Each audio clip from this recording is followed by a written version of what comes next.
Hello friend, हमारे channel में आप सभी का स्वागत है। बाबा गोरखनाथ जी की कथा, राजा का अहंकार भंग करना।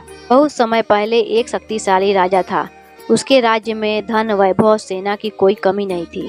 प्रजा भी उसे आदर देती थी। धीरे धीरे राजा के मन में घमंड भरने लगा। वह सोचने लगा कि संसार में उससे बढ़कर कोई शक्तिशाली नहीं है। एक दिन बाबा गोरखनाथ जी उसे राज्य में आए। उनका तेजस्वी रूप देखकर लोग उनके चरणों में झुक गए और आशीर्वाद लेने लगे। राजा को यह बात खटक गई।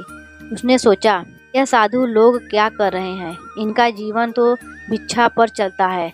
असली शक्ति तो राजाओं और सेनाओं के पास होती है। राजा ने दरबार में बाबा गोरखनाथ जी को बुलाया और व्यंग्य करते हुए कहा, महात्मा जी, आप लोग केवल साधु भेष में घूमते हैं। आपके पास न धन है न सेना। बताइए, आपकी शक्ति मेरे वैभव और सामर्थ्य से अधिक कैसे हो सकती है? बाबा गोरखनाथ जी शांत और धैर्यपूर्ण स्वर में बोले, राजन, धन और सेना का घमंड क्षणिक है। वास्तविक शक्ति आत्मबल और साधना से आती है। योगी के लिए संसार की कोई भी शक्ति असंभव नहीं होती। राजा ने उपहास करते हुए कहा, यदि यह सत्य है तो मुझे अपनी शक्ति का प्रमाण दो। दिखाओ कि साधना से तुम क्या कर सकते हो।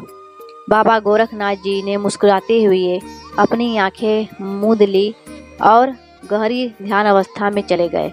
कुछ ही क्षणों में उन्होंने योग बल से आकाश में उड़ना प्रारंभ किया। पूरा दरबार विस्मय से देखता रह गया। फिर वे क्षण भर में अदृश्य हो गए। थोड़ी देर बाद जब वे लौटे तो उनके हाथों में एक दुर्लभ पुष्प था जो दूर देश में ही मिलता था।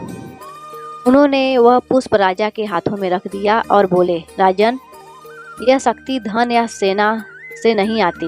यह साधना, आत्मसंयम और ईश्वर पर विश्वास का परिणाम है।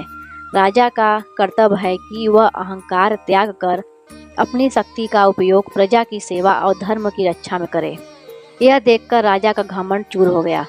वह बाबा के चरणों में गिर पड़ा और बोला, गुरुदेव, अब मैं समझ गया कि असली शक्ति राजसत्ता या वैभव में नहीं, बल्कि साधना और आत्मबल में है। कृपया मुझे भी सच्चे धर्म और भक्ति का मार्ग दिखाइए। बाबा गोरखनाथ जी ने उसे आशीर्वाद दिया और समझाया कि अहंकार मनुष्य का सबसे बड़ा शत्रु है। जिसने अपने भीतर विनम्रता और सेवा का भाव जगा लिया, वही सच्चा विजेता है। जय बाबा गोरखनाथ।